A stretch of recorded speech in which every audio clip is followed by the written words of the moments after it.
నమస్కారం, ఘంటారావానికి స్వాగతం. ముందుగా ప్రధాన అంశాలు. జీఎఫ్ఎస్టీ టూరిజం కాంక్లేవ్లో పాల్గొన్న సీఎం. కార్వాన్ పర్యాటకం సామాన్యులకు అందుబాటులో ఉంచాలని సూచన.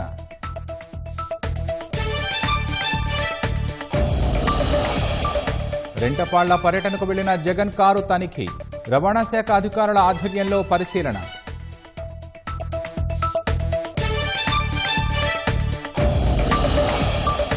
తెలంగాణలోని దుండిగల్లో బైక్ను ఢీకొన్న టిప్పర్. తల్లి కళ్ల ముందే బాలుడు మృతి.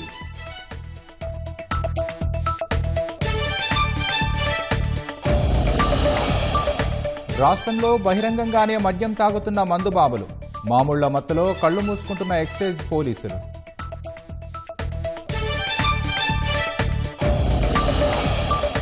టెహరాన్తో అణు చర్చలు జరుపుతామన్న ట్రంప్. అటువంటి ఉద్దేశం లేదని తోసిపుచ్చిన ఇరాన్.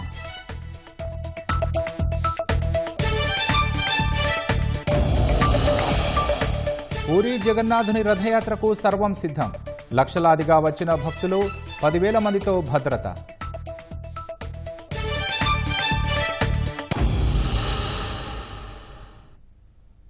విజయవాడలో జరిగే జీఎఫ్ఎస్టీ టూరిజం కాంక్లేవ్లో ముఖ్యమంత్రి చంద్రబాబు పాల్గొన్నారు.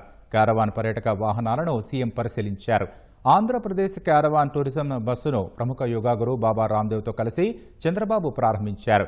క్యారవాన్ లోపలికి వెళ్లి అందులోని వసతులను క్షుణ్ణంగా పరిశీలించారు. అత్యాధునిక వసతులతో సామాన్యులు ఎఫర్డ్ చేసేలా క్యారవాన్ పర్యటనాన్ని అందుబాటులో ఉంచాలని అధికారులకు సీఎం సూచించారు. టూరిజం కాంక్లేవ్లో మంత్రి దుర్గేష్, ఎంపీ కేశినేని చిన్ని పాల్గొన్నారు.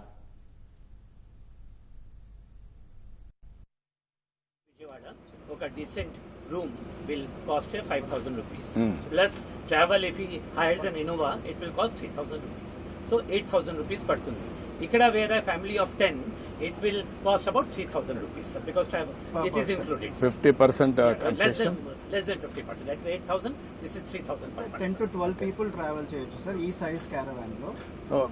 You have to promote my economics is important. Comfort, luxury, hygiene, but economics. Yes sir. Yes. Naturally sir. That's the demand. That is where we have to promote. Yes sir. Less than 50%. Economical గా ఉండేలాగానే plan చేస్తాం sir. ఇది కొంచెం high end గా design చేసాము, but we will have different segments. Different segments you can put it. Luxury also you can put it. Yes, but every should be everything cost effective. Cost అందరికీ affordable గా ఉండేలాగానే చేద్దామని sir. Work it out. Jagan Rentapalla పర్యటనలో సింగయ్య మృతికి కారణమైన కారును రవాణా శాఖ అధికారులు తనిఖీ చేశారు. సింగయ్య భార్య ఫిర్యాదు మేరకు జగన్, ఆయన డ్రైవర్, వైసీపీ నాయకులపై పోలీసులు కేసు నమోదు చేసిన అనంతరం జగన్ కారును గుంటూరు జిల్లా పోలీసు కార్యాలయానికి తరలించారు. ఎంవీఐ గంగాధర్ ప్రసాద్ ఆధ్వర్యంలో అధికారులు ఇవాళ పోలీసు కార్యాలయానికి వెళ్లారు. ఏపీ 40DH 2349 నెంబర్ ప్లేట్తో ఉన్న జగన్ వాహనాన్ని పరిశీలించారు. కారు ఎవరి పేరు మీద రిజిస్ట్రేషన్ అయ్యిందని అంశాలపై విషయాలపై ఆరా తీశారు. కారు కండిషన్, ఫిట్నెస్ను తనిఖీ చేశారు. వాహన సామర్థ్యానికి సంబంధించిన పరీక్షలు నిర్వహించారు. సాంకేతిక సమస్యలు, బ్రేకుల పనితీరును పరిశీలించారు. వాహన పరీక్షల అనంతరం నివేదిక రూపొందించి పోలీసులకు అందజేయనున్నారు.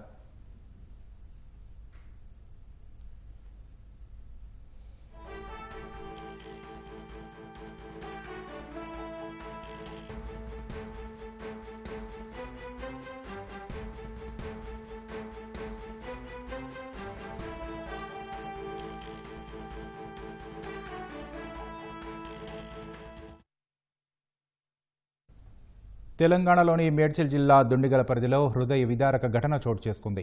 రోడ్డు ప్రమాదంలో తల్లి కళ్ల ముందే చిన్నారి మృతి చెందాడు. స్కూటీపై వెడుతుండగా టిప్పర్ ఢీకొట్టింది.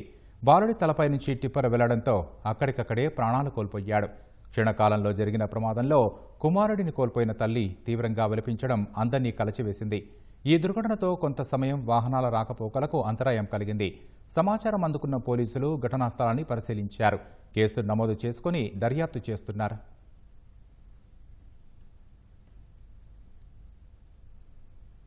కడప జిల్లాలో ఎలక్ట్రికల్ స్కూటీ పేలిన ఘటనలో మహిళ మృతి చెందింది. ఎర్రగుంట్ల మండలం పోట్లదుర్తిలో తెల్లవారుజామున ఇంటి ఆవరణలో ఛార్జింగ్ పెట్టి ఉన్న స్కూటీ పేలింది. ఆ సమయంలో పక్కనే సోఫాలో నిద్రిస్తున్న వెంకటలక్ష్మమ్మ అనే వృద్ధురాలు శరీరం మొత్తం కాలిపోయింది. విషయం తెలుసుకున్న పోలీసులు కేసు దర్యాప్తు చేస్తున్నారు. మృతదేహాన్ని పోస్టుమార్టం నిమిత్తం ప్రొద్దుటూరు ప్రభుత్వాసుపత్రికి తరలించారు. ఊహించని ఘటనతో ఆ కుటుంబ సభ్యులు కన్నీరు మున్నీరవుతున్నారు.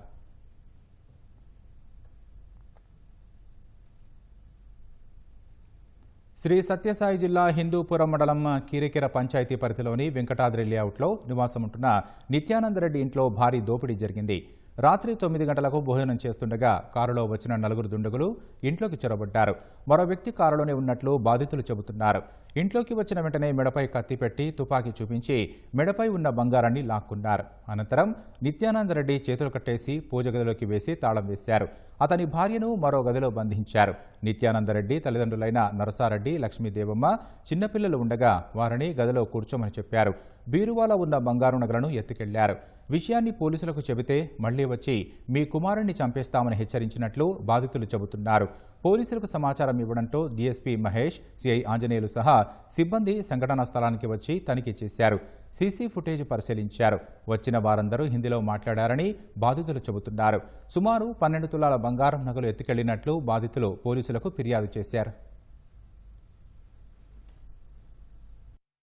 ఫస్ట్ నా చైన్, మా అమ్మది, నా భార్యది తీసుకొని లోపల అన్నీ పీకేసి మొత్తం అంతా లాక్ చేసుకొని వెళ్ళిపోయారు. వెళ్తా బంధు ఇవి పిస్తూళ్ళు ఉండే, శాకులు ఉండే, మమ్మల్ని ట్యాగులు వేసి లోపలేసి పెట్టేసి మమ్మల్ని తలకు ఒక ఏడు కొట్టి ఊరికైపోతుంది.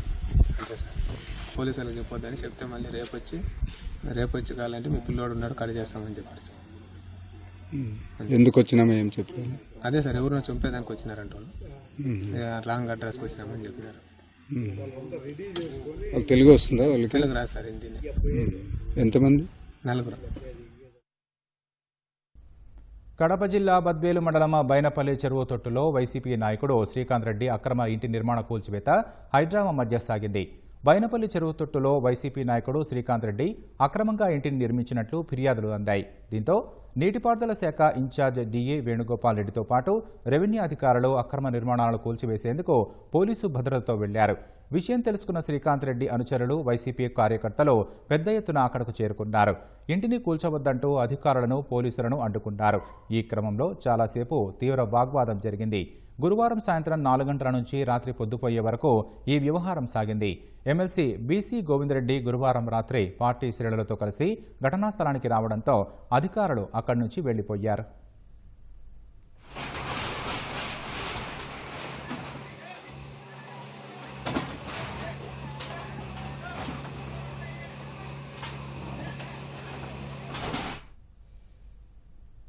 కృష్ణా జిల్లా మచిలీపట్నం పార్లమెంటు పరిధిలో ప్రజలు ఎదుర్కొంటున్న ట్రాఫిక్ సమస్యలకు త్వరలోనే చెక్ పడనుంది. ఎంపీ బాలశౌరి కృషితో 350 కోట్ల రూపాయలతో 6 ఆర్ఓబీలు మంజూరయ్యాయి. గుడివాడ నియోజకవర్గంలోని గుడ్లవల్లేరు ఆర్ఓబీకి 59.34 కోట్లు, పెనమలూరు పరిధిలోని ఉప్పలూరు ఆర్ఓబీకి 64.41 కోట్లు, నిడమానూరు వంతెనకు 62.95 కోట్లు, పొట్టిపాడు ఆర్ఓబీకి 56.87 కోట్ల రూపాయలు, బాపులపాడు మండలం వేలేరు వద్ద 52.45 కోట్ల రూపాయలతో రైల్వే ఓవర్ బ్రిడ్జ్ల నిర్మాణాలకు రైల్వే శాఖ అనుమతులు మంజూరు చేసిందని ఎంపీ బాలశౌరి వివరించారు. అదేవిధంగా చిలకలపూడి వద్ద 64.31 కోట్లతో రైల్వే ఓవర్ బ్రిడ్జ్కు అనుమతులు పొందినట్లు తెలిపారు. ఆర్ఓబీల నిర్మాణాలకు అనుమతులు మంజూరు కావడంతో ప్రతిపాదనలు కార్యరూపం దాల్చనున్నాయని, టెండర్లు ముగించుకొని పనులు త్వరలోనే ప్రారంభమవుతాయని ఎంపీ వెల్లడించారు. ఇవన్నీ పూర్తయితే మచిలీపట్నం పోర్టు, మంగినపూడి బీచ్ తదితర అభివృద్ధి పనులకు మార్గం మరింత సుగమం కానుంది.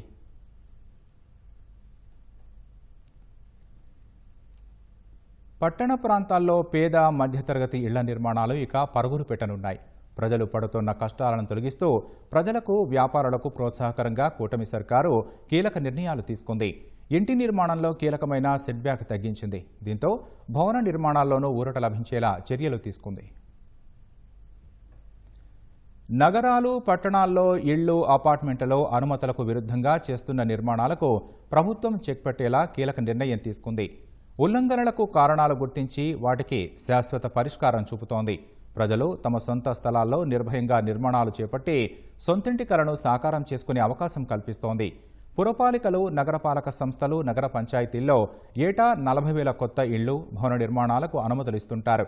వీటిలో 50 నుంచి 100 చదరపు మీటర్ల స్థలాల్లో పేద, మధ్యతరగతి కుటుంబాలు నిర్మించుకునే గృహాలే 10 నుంచి 15,000 వరకు ఉంటాయి.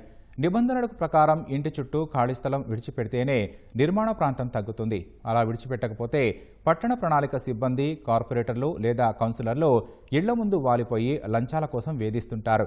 సమస్యకు పరిష్కారంగా 100 చదరపు మీటర్ల లోపు ఫ్లాట్లలో నిర్మాణాలకు ఖాళీ స్థలం వదలాలన్న నిబంధనను ప్రభుత్వం పూర్తిగా తొలగించింది. అలాగే 50 చదరపు మీటర్ల విస్తీర్ణంలో నిర్మించే భవనాలకు రూపాయి ఫీజుకి అనుమతులు ఇవ్వడం ద్వారా ఏటా 4,000 కుటుంబాలకు 6 కోట్ల రూపాయల వరకు లబ్ధి చేకూరనుంది. భవన నిర్మాణ నిబంధనలలో పలు సవరణలు చేసి దశాబ్దాలుగా ప్రజలు, వ్యాపారులు ఎదుర్కొంటున్న అనేక సంక్లిష్ట సమస్యలకు పరిష్కారం చూపినట్లయింది.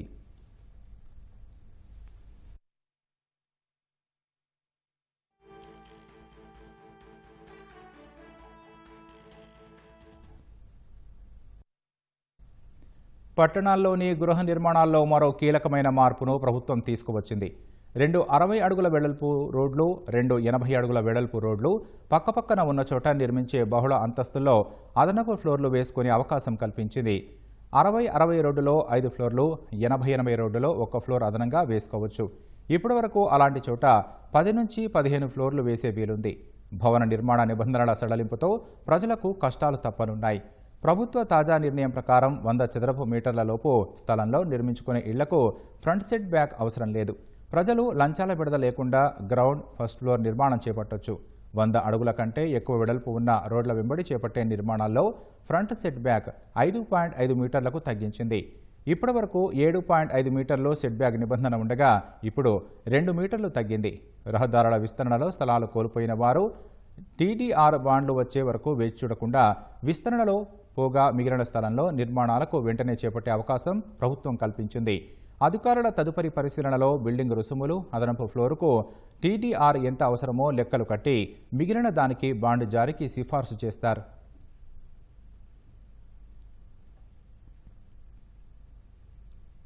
ఈ పాస్పోర్టు అమలు ద్వారా నకిలీ పాస్పోర్టులను అరికట్టవచ్చని పాస్పోర్టు అధికారులు చెబుతున్నారు. దరఖాస్తుదారులకు ఉత్తమ సేవలు అందించినందుకు ఏపీ పాస్పోర్ట్ విభాగానికి జాతీయ స్థాయిలో 3 అవార్డులు దక్కాయి. పాస్పోర్టుకు 3 రోజుల్లోనే విచారణ జరిపినందుకు ఏపీ పోలీసులకు అవార్డు దక్కింది. దరఖాస్తుదారులకు మెరుగైన సేవలను అందిస్తూ మౌలిక వసతులు కల్పించిన విభాగంలో గుంటూరు పోస్టాఫీస్కు అవార్డు లభించింది. ఉత్తమ రీజనల్ పాస్పోర్ట్ అధికారిగా జాతీయ స్థాయిలో అవార్డు దక్కించుకున్న శివహర్షతో మా ప్రతినిధి జయప్రకాష్ ముఖాముఖి. రాష్ట్ర ప్రజలకు ఉత్తమ పాస్పోర్ట్ సేవలు అందించినందుకు విజయవాడ ప్రాంతీయ పాస్పోర్ట్ కార్యాలయానికి 3 అవార్డులు వచ్చినాయి. అసలు ఏ విధంగా, ఏ కేటగిరీల్లో ఈ అవార్డులు వచ్చినాయి, ఏ విధంగా ప్రస్తుతం పాస్పోర్ట్ సేవలు ప్రజలకు అందిస్తూ ఉన్నారు అని తెలిపేందుకు మనతోటి పాస్పోర్ట్ సేవా అధికారి శివహర్ష ఉన్నారు. వారిని అడిగి తెలుసుకుందాం. చెప్పండి సార్, ఈ ఏడాది రాష్ట్రానికి విజయవాడకి 3 పాస్పోర్ట్ అవార్డులు వచ్చినాయి. ఏ కేటగిరీల్లో వచ్చినవి? పాస్పోర్ట్ సేవా దివస్ సందర్భంగా ఈసారి మన రాష్ట్రానికి అంటే ఎంటైర్ రీజియన్కి 3 అవార్డులు వచ్చాయి. 3 కేటగిరీలు అండి. ఒకటి మనకి ఆంధ్రప్రదేశ్ పోలీస్ వారు ఇచ్చిన పోలీస్ వెరిఫికేషన్ సేవల్లో 3 రోజుల్లో 6 లక్షల కన్నా ఎక్కువ పాస్పోర్ట్స్ని వెరిఫై చేయడం కాను. అదిగాక పోస్ట్ ఆఫీస్ సేవలు, అక్కడైతే మేము పాస్పోర్ట్స్ కూడా మన సర్వీసెస్ ప్రొవైడ్ చేస్తున్నామో, one of the best post office కేంద్ర ఫర్ పాస్పోర్ట్ సర్వీసెస్ గుంటూరుని ఐడెంటిఫై చేయడం జరిగింది. అదిగాక ఇండివిజువల్గా బెస్ట్ పాస్పోర్ట్ ఆఫీసర్ అవార్డు కూడా రావడం. సో ఈ 3 కలిపితే ఎంటైర్ కలెక్టివ్గా ఆంధ్రప్రదేశ్ ప్రజలకు ఇచ్చే పాస్పోర్ట్ సేవల్ని మెరుగుపరిచినట్టుగా మనకు తెలుస్తుంది. అయితే ప్రస్తుతం ఈ పాస్పోర్టు ఇస్తామని చెప్తూ ఉన్నారు. గతంలో ఇచ్చిన పాస్పోర్టుకి ఇప్పుడు ఈ పాస్పోర్టుకి తేడాలు ఎలాగ ఉన్నాయి? నకిలీ పాస్పోర్టులని ఏ విధంగా ఈ పాస్పోర్టు అడ్డుకోవటానికి, గుర్తించటానికి వీలవుతుంది? సో మన పాస్పోర్ట్ సేవా దివస్ సందర్భంగా మన విదేశాంగ మంత్రి గారు డాక్టర్ ఎస్ జయశంకర్ గారు అఫీషియల్గా పాస్పోర్ట్ సేవా ప్రాజెక్ట్ 2.0 ఏదైతే upgraded software, back and systems upgrade చేయడంతో పాటు మీరు అన్నట్టుగా ఈ పాస్పోర్ట్ కూడా లాంచ్ చేయడం అయింది. ఇప్పుడు ఈ పాస్పోర్ట్ అనేది ఒక RFID చిప్తో పాటు యాంటీనాతో పాటు ఉండడం ఉంది. సో ఈ పాస్పోర్ట్కి మామూలు పాస్పోర్ట్కి మీకు ప్రజల పరంగా ఏమి కంగారు పడాల్సిన అవసరం లేదు. రెండు ఒకటేలాగా ఉంటే ఎగ్జిస్టింగ్ పాస్పోర్ట్స్ కూడా వ్యాలిడ్గా ఉంటాయి. ఈ పాస్పోర్ట్ కూడా ఇప్పటి నుంచి ఇచ్చే సేవలన్నీ ఆర్పిఓ విజయవాడ అనే కాదు, దేశం మొత్తంగాను ఈ పాస్పోర్ట్స్ మనం ప్రింట్ చేయడం అవుతుంది. ఇప్పటి నుంచి వచ్చే ఈ పాస్పోర్ట్స్ మీరు అన్నట్టు మాకు సెక్యూరిటీ పర్స్పెక్టివ్గా ఏదైతే ఉన్నాయి ఫేక్ పాస్పోర్ట్స్ కానీ సెక్యూరిటీ వైజ్లో కానీ ఉన్న వాటిని పట్టుకోవడంలో ఉపయోగపడుతుంది. అది కాక ప్రజలకు సంబంధించింది కదా, ఎక్కడైతే ఇమిగ్రేషన్ చేస్తామో faster immigration services turn around, అంటే ఇంతకుముందుగా అయితే మాన్యువల్ చెకింగ్ అయ్యేదో ఇప్పుడు డిజిటల్ చెకింగ్ అవ్వడం వల్ల ఇంటర్నేషనల్ ఎయిర్పోర్ట్స్లో ఉన్న డేటా ఆల్రెడీ ఫీడ్ అయ్యి దాంతో ఉన్న కొలాబరేషన్తో పాటు ఉన్న మ్యాచింగ్ డేటా వీళ్ళు ఎనేబుల్ కొత్తగా వచ్చిన ఈ పాస్పోర్ట్స్కి ఫాస్టర్ టైం ఇమిగ్రేషన్ అయితే అవుతుంది. సో ఇవన్నీ కలుపుకోగా మనకి ఆనరబుల్ ఎక్స్టర్నల్ అఫైర్స్ మినిస్టర్ గారు చెప్పినట్టు మన పాస్పోర్ట్ సేవలు అనేది టెక్నాలజీ పరంగా ఇంక్లూజివ్గా అవ్వడం వల్ల ప్రజలకు ఇంకా దగ్గరగా అవ్వడం అయింది. ఈ పాస్పోర్ట్లో ప్రత్యేకంగా చిప్ లాంటిది ఏమన్నా అమరుస్తారా? ఈ డేటా స్టోర్ అనేది ఎక్కడ జరుగుతుంది? ఈ పాస్పోర్ట్లోనే ఉంటుందండి. ఈ పాస్పోర్ట్ మీకు నార్మల్గా అప్లికెంట్ పరంగా చూసుకుంటే మీకేమీ డిఫరెన్స్ ఏమి ఉండదు. ఈ పాస్పోర్ట్ అలానే కనబడుతుంది మీకు, కానీ లోపల ఉన్న బుక్లెట్ పేజెస్ కవర్ పేజెస్లో ఇంబెడెడ్గా ఉంటుంది. సో ఎప్పుడైతే ఈ పాస్పోర్ట్ని మనం స్కాన్ చేస్తామో ఇమిగ్రేషన్ అథారిటీస్ ఆటోమేటిక్గా మనకి సర్వర్లో ఉన్న డేటా ఫెచ్ అయ్యి సెక్యూర్డ్గా ఉన్న డేటా వర్సెస్ దీంట్లో ఉన్న డేటా రెండు మ్యాచ్ అయ్యి including all the biodatas biometrics ఇవన్నీ మనం బ్యాక్ ఎండ్ అంటే సెక్యూరిటీ పర్స్పెక్టివ్ ఇంతకుముందు చెప్పినట్టు ఈ పాస్పోర్ట్స్ ఇప్పటి నుంచి మనం ప్రింట్ చేయడం అవడం వల్ల మనకి ప్రజలకి ఉన్న రాబోయే మెరుగైన సర్వీసెస్ని ఇవ్వడానికి ఉపయోగపడుతుంది. ప్రస్తుతం స్లాట్ బుక్ చేసుకోవాలంటే సుమారు 25 రోజుల వరకు సమయం పడుతుంది. ఈ డిమాండ్ తగ్గించడానికి అందరికీ సరైన టైంలో అందించడానికి మీరు ఎటువంటి చర్యలు చేపడుతూ ఉన్నారు? సో మనకి ఇప్పుడు ఆర్పిఓ విజయవాడ కొత్తగా మనం ఎస్టాబ్లిష్ చేయడం తర్వాత కొంచెం ఈ సమ్మర్ రష్ మనకి ఇంతకుముందు ఆల్మోస్ట్ ఇప్పటికీ మనకి ఎవ్రీ వెన్స్డేస్ మనం ఎక్స్ట్రా స్లాట్స్ ఇవ్వడం అవుతుంది. 750 స్లాట్స్ దాకా ఇవ్వడం అవుతుంది. అదిగాక ఆల్మోస్ట్ తిరుపతిలోనూ మేము ఒక 100 స్లాట్స్ డైలీ కొంచెం అప్పుడప్పుడు ఇస్తూ ఉంటున్నాము ఎప్పుడైతే వీలుంటుంది. సో ఈ రష్కి మేము డిమాండ్ క్యాటర్ చేయడానికి ట్రై చేస్తున్నాము. బట్ అదర్వైజ్ మా పాస్పోర్ట్ ఆఫీసు మా గ్రీవెన్స్ సెల్ ఎవరికైతే ఎమర్జెన్సీస్ ఉన్నాయో వాళ్ళు మన గ్రీవెన్స్ సెల్కి మనకు మెయిల్ రాయడం కానీ ఫోన్ చేయడం కానీ చేస్తే మేము చేస్తాం. బట్ ఎనీవేస్ మనకి కొత్త ఆఫీస్ రావడం వల్ల మనకి విజయవాడ ప్రజలకి తెలవడం వల్ల మనకి విజయవాడ ఆఫీస్కి డిమాండ్ రావడం అనేది మనకి మంచి గుడ్ న్యూస్. బట్ మన పాస్పోర్ట్ ఆఫీస్ పరంగా మేము చేయాల్సిన upgradations number of systems counters ఇవన్నీ కూడా మేము కొత్త ఆఫీస్లో సెటప్ చేసాం. దాన్ని మనం ఫంక్షన్ చేయబోతున్నాం. చాలామందికి చిన్న చిన్న కారణాలతోటే పాస్పోర్టు ప్రక్రియ అనేది మధ్యలో నిలిచిపోతూ ఉంటుంది. దానికి సంబంధించి ఇక్కడ ప్రత్యేకంగా గ్రీవియన్స్కి సంబంధించి ఎటువంటి ఏర్పాట్లు చేశారు? రోజుకి ఎంతమంది ఈ గ్రీవియన్స్కి వస్తున్నారు? మంచి ప్రశ్న అండి. ఐ థింక్ పాస్పోర్ట్ సేవలు ఏదైతే అప్లికెంట్ ఏ రోజు అయితే ఆ రోజు అప్లికెంట్ అయిపోతుందో వాళ్ళకేం ప్రాబ్లం లేదు. బట్ ఏ అప్లికెంట్ అయితే పాస్పోర్ట్ సేవా కేంద్రానికి వచ్చి ఆ రోజు తనకు సర్వీసెస్ అందలేక అంటే తనలో డాక్యుమెంట్స్లో ఉన్న లోపాల వల్ల కానీ మిగతా విషయాల్లో గైడెన్స్ పరంగా ఉన్న మిస్సింగ్ డాక్యుమెంట్స్ కానీ అలాంటి వాటి వల్ల ఉన్న వాళ్ళకి ఈ గ్రీవెన్స్ సెల్ అనేది మనకు ఉపయోగపడుతుంది. సో మోస్ట్లీ పోస్ట్ ఆఫీసుల్లో దూరంగా అప్లై చేసిన వాళ్ళు, విజయవాడ రాలేకపోయిన వాళ్ళు, ఇప్పుడు విజయవాడలో వచ్చిన వాళ్ళకి ఎంక్వైరీ కౌంటర్ ఉంటుంది. ఒకవేళ విజయవాడ రాకుండా మనకి దూరంగా ఉన్న వాళ్ళకు ఉన్న మనకు ఆల్రెడీ నేషనల్ హెల్ప్ లైన్ ఉంది. కానీ అది కాక మన ఆఫీస్లో ఒక తెలుగులో మాట్లాడే వాళ్ళని నేను ఒక 086624455566 అనే నెంబర్ మీద లోకల్ హెల్ప్ లైన్ వాళ్ళు గైడ్ చేస్తారు. ఇది కాక rpo.vijayawada@me.gov.inకి ఈమెయిల్కి రాస్తే ఆ స్పెసిఫిక్ గైడెన్స్ అంటే ఈ పలానా డాక్యుమెంట్లో మీరు ఇది కరెక్షన్ చేసుకోవడం వల్ల కానీ దీనివల్ల ఆగిపోయి ఉంది అనేది మనం అప్లికెంట్కి చెప్పగా ఆల్రెడీ ఎప్పుడైతే మన ఆఫీసర్ ఐడెంటిఫై చేస్తారో ఆటోమేటిక్ ఒక లెటర్ అనేది ఇంటికి వెళ్ళిపోతుంది. ఒకవేళ ఆ లెటర్లు అందకపోయినా లేకపోతే ఎగ్జాక్ట్ ఇష్యూ అర్థం చేసుకోవడానికి మనకి కష్టాలు అయినా కూడా అలాంటి వాటికి ఈ గ్రీవెన్స్ సెల్ అనేది చాలా ఉపయోగపడుతుంది. సో రోజుకి సుమారు మనం 1000 పాస్పోర్ట్స్ ప్రింట్ చేసి డిస్పాచ్ చేసేస్తున్నాం. ఎంటైర్ మనకు ఆర్పిఓ విజయవాడ పరంగా చూసుకుంటే తిరుపతి విజయవాడ కలుపుకుని పోస్ట్ ఆఫీస్ కేంద్రాలు కలుపుకుంటే సుమారు 2000 అప్లికెంట్స్ దాకా మనం తీసుకోగలుగుతున్నాం. కెమెరామెన్ నరేష్తో జయప్రకాష్, ఈటీవీ న్యూస్, విజయవాడ. గుజరాత్లోని అహ్మదాబాద్లో జరుగుతున్న జగన్నాథ రథయాత్రలో అపశృతి చోటు చేసుకుంది. ఈ ఉదయం వేడుకల్లో పాల్గొన్న ఓ ఏనుగు బీభత్సం సృష్టించడంతో పలువురు గాయపడ్డారు. ఒడిశాలోని పూరి జగన్నాథ రథయాత్ర తరహాలోనే గుజరాత్ గోల్వాడలో జగన్నాథ రథయాత్రను భక్తులు నిర్వహించారు. ఈ యాత్రలో ప్రత్యేక ఆకర్షణగా 18 ఏనుగులను నిర్వాహకులు తీసుకొచ్చారు. ఈ ఉదయం యాత్ర ప్రారంభమైన నిమిషాల వ్యవధిలోనే వాటిలోని ఒక ఏనుగు అదుపు తప్పి ఒక్కసారిగా భక్తులపైకి దూసుకెళ్లింది. దీంతో భక్తులు భయంతో పరుగులు తీయగా తొక్కిసలాట జరిగింది. ఈ ఘటనలో 9 మందికి గాయాలైనట్లు తెలుస్తోంది. వెంటనే అప్రమత్తమైన అధికారులు ఏనుగుకు మత్తుమందు ఇచ్చి అదుపు చేశారు. క్షతగాత్రులను సమీపంలోని ఆసుపత్రికి తరలించి చికిత్స అందిస్తున్నారు. అనంతరం మిగిలిన ఏనుగులతో రథయాత్ర జరిగినట్లు నిర్వాహకులు తెలిపారు.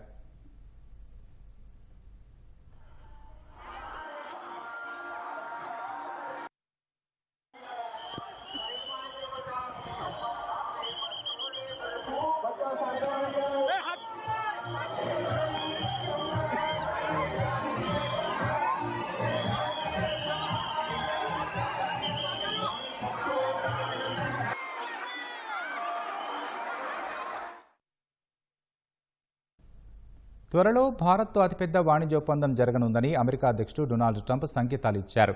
శ్వేతసౌధంలో బిగ్ బ్యూటిఫుల్ బిల్పై జరిగిన కార్యక్రమంలో భారత్తో వాణిజ్యం ఒప్పందం చేసుకోనున్నట్లు ప్రకటించారు. కొన్ని వారాల క్రితం ఇరు దేశాల ప్రతినిధుల మధ్య 4 రోజుల పాటు జరిగిన చర్చల్లో గణనీయమైన పురోగతి సాధించినట్లు ఆయన చెప్పారు. ప్రతి ఒక్కరూ ఒప్పందం చేసుకోవాలని, అందులో భాగం కావాలని కోరుకుంటున్నట్లు ట్రంప్ తెలిపారు. నిన్ననే చైనాతో ఒప్పందం జరిగిందని, త్వరలో కొన్ని పెద్ద ఒప్పందాలు చేసుకోనున్నామని ట్రంప్ చెప్పారు. భారత్తో చాలా పెద్ద ఒప్పందం జరగనుందన్నారు. బీజింగ్తో జరిగిన ఒప్పందానికి సంబంధించిన వివరాలు వెల్లడించలేదు. అయితే అన్ని దేశాలతో వాణిజ్య ఒప్పందాలు చేసుకునే ఉద్దేశం లేదని ట్రంప్ స్పష్టం చేశారు. ఏప్రిల్లో పలు దేశాలపై టారిఫ్ల మోత మోగించిన అమెరికా చర్చలు జరిపేందుకు వీలుగా కొన్ని రోజుల పాటు వాటి అమలును వాయిదా వేసింది.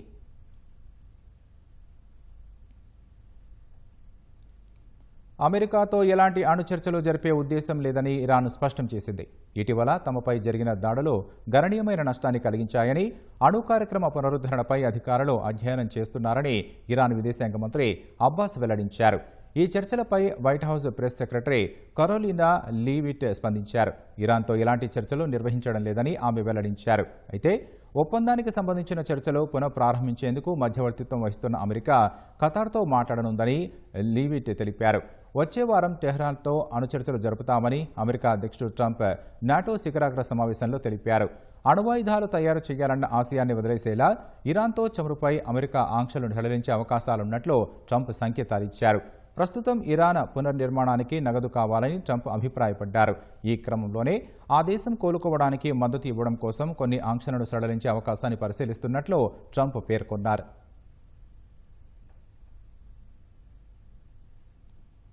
Iran supreme leader Ayatollah Ali ఖమేనీని చంపాలనుకున్నట్లు ఇజ్రాయెల్ రక్షణ మంత్రి కట్జ్ తెలిపారు.